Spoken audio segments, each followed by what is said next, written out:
We're taking the overnight train from Ulaanbaatar to Erdenet. We should arrive tomorrow morning by 7 a.m.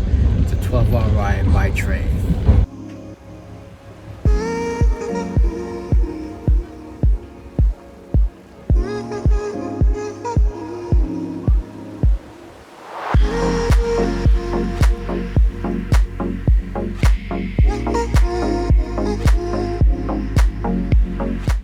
Hello everyone, welcome back to the channel.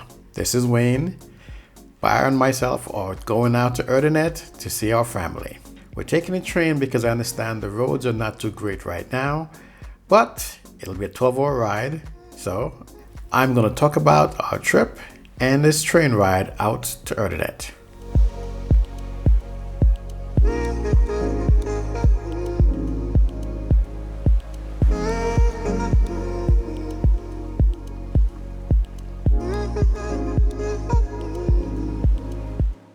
One of the cool things about taking a train is that you can get a cabin which sleeps 4 people, and we typically have a lot of bags, so we usually try to see if we can get one without any other folks so we can store our bags as well. Underneath the lower beds or bench, there's actually some storage area. There's an enclosed storage area and there's an open storage area. Food is available for purchase, and they also provide you with tea or coffee if you like. As we head outside the city, we can see the power plants that are used to power the city. I'm pretty sure a lot of these stacks that you see out there are part of the power plant, and I know they still burn coal for their power. I did find out that they have wind turbines and solar panels that are being installed here in Mongolia. And I've kind of forgot that I did see some wind turbines when we were flying in to land into the new airport. With many hours to kill, this was a good time to sit back and get some work done. The trip starts from Mongolia's main train station and then heads on out west, kind of curving through the hills and valleys to go out to Erdenet. Along the way, you can see some of the cities and the expansion that's been taking place, all the new buildings that are going up. It's really interesting to see how things have expanded from my last visit a few years back. As we're heading out of UB, I noticed that there are some more houses and more buildings that have been built out here in the last few years. There seems to be some construction going on. I know there's a lot of mining that's happening, but I don't think the ones out there is exactly something that's a big mine.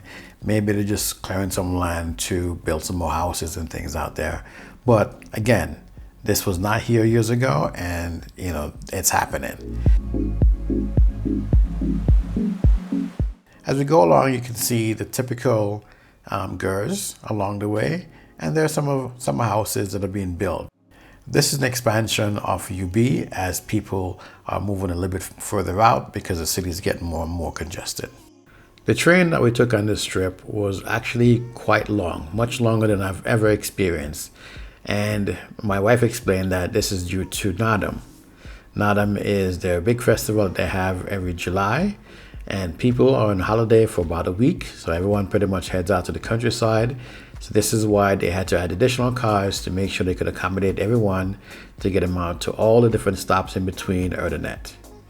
One of the cool things to see from the trains are part of the countryside that you'll not see if you are out just driving into the city, because of course it cuts through certain areas that there are no roads, and you get to experience some parts of Mongolia that you would normally not see, again, just driving around.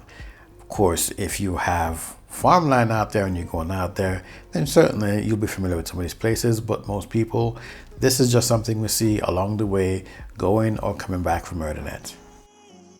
Once we're outside the city limits, there are a lot of wide open spaces with just beautiful views.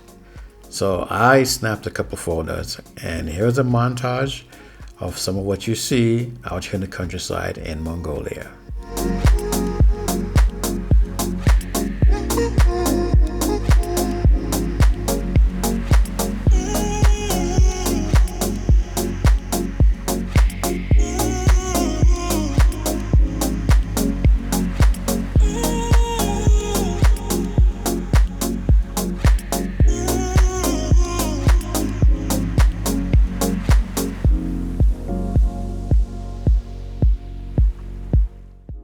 The train ride to Erdenet takes about 12 hours or so.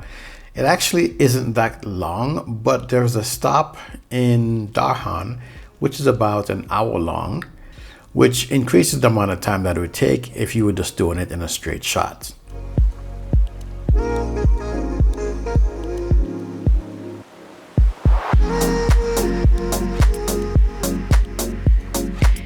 Let me get back to the cabin for a moment.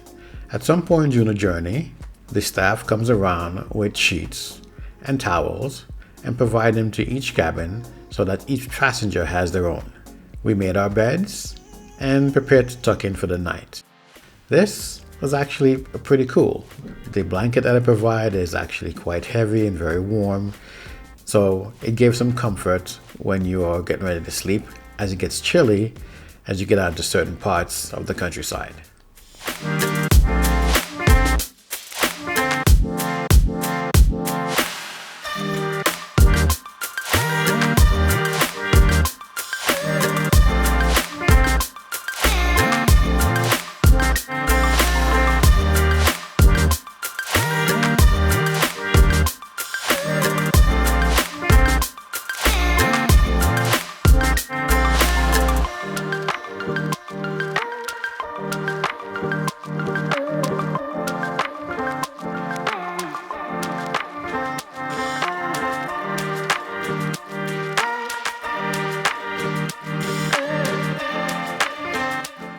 The stop in Darhan takes about an hour, I think it's an hour and a half, and you can have a bathroom break because the station is a pretty big one, just like the one in Ulaanbaatar. So you can go in there, get some food, and enjoy a bathroom break because, of course, the bathrooms in the train are closed at that point.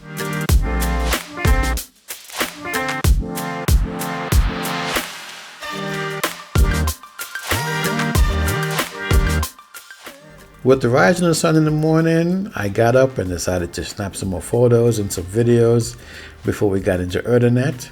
And man, it is awesome here. This area closer to Erdenet is another pristine place. There's so many little rivers and mountains out here. It's just like a whole other place than what you saw as you were leaving Ulaanbaatar. Don't let me talk about it. Watch the video and see for yourself.